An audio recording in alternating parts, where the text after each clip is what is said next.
মুখ্যমন্ত্রী এসেছে সেটা নিয়ে আমরা একটা কথা বলবো। মুখ্যমন্ত্রী আমরা যখন আন্দোলন করেছিলাম হাত জোর করে চোখের জল ফেলে যখন এই সন্দেশকারীর মা বোনেরা ওনাকে যখন দেখেছিল উনি তখন আসেনি, আর এখন এসেছিল। এখন উনি এমন প্রচণ্ড চক্রান্ত করে এখানে ওনার একটা পরিকল্পনা, ভয়ঙ্কর পরিকল্পনা করে উনি এখানে এসেছিলেন। আপনার রাজনৈতিক গুরু তৃণমূলে যোগ দিয়েছে বলছে, আপনি নাকি দরজায় অপেক্ষা করছেন। কোথাকার গুরু? কে গুরু? এখনো অবধি আমাদের সুজিত মণ্ডল যে এখনো অবধি সুজয় মণ্ডল কোনো রাজনৈতিক জগতে যে গুরু বলছেন, গুরু আমাদের কাছে আমাদের বাবা গুরু, আমাদের শিক্ষা গুরু, আমাদের যে দীক্ষা দিয়েছে সে দীক্ষা গুরু। আর তারপরে যদি গুরু থেকে থাকে সেটা আমাদের আন্দোলনের সময়, বিপদের সময় আমাদের হাত ধরেছিল, আমাদের রাস্তায় যিনি রাস্তা থেকে নিয়ে গেছিল তিনি হচ্ছে শুভেন্দু অধিকারী, আমাদের দাদা, আমাদের ঘরের ছেলে।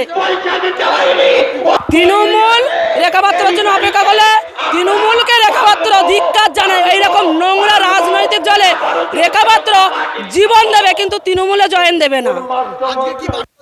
গতকালকে মুখ্যমন্ত্রী এসে যে মিথ্যে প্রকল্পর প্রতিশ্রুতি দিয়ে গেছেন, সেই প্রতিশ্রুতিতে যাতে আমার সন্দেশকালী আন্দোলনকারী মা বোন যেন এই কথা কানে নিয়ে যেন বিভ্রান্ত না হন।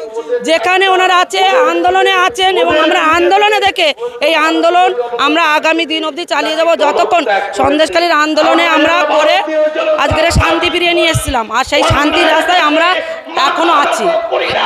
দেখুন, শিবু হাজরা, উত্তম সর্দার, শেখ শাহজাহান এরা জেলে, এবং সেখানে উত্তম সর্দার ছাড়া পেয়ে গেছে দোষী হয়ে। দোষী আজকের অপরাধ করে যদি ওদের যদি শাস্তি না হয়, ওরা যদি একের পর এক জামিন পেয়ে যায়, তাহলে আইন কি করছে? আইন তো ওদের পক্ষে আইন তো সাধারণ মানুষের জন্য না। আমরা যে এত বড় আন্দোলন হলো সন্দেশখালীতে, এত মানুষের এখন অবধি জমি জায়গা ফিরিয়ে দেয়নি, আন্দোলন করে আমরা জমিটাকে ফিরিয়ে নিয়েছি।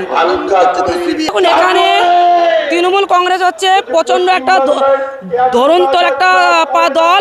এরা এমনভাবে কাজ করছে যাতে মানুষ প্রমাণ পাচ্ছে না, কিন্তু ওনাদের এইবার ভয় পেতে হবে। মা বোন যেখানে সন্দেশকালীর মা বোন যেখানে আন্দোলন করছে, গোটা ভারতবর্ষের হিন্দু সনাতনী হিন্দু ঘরের মা বোনেরা একতা হয়েছে।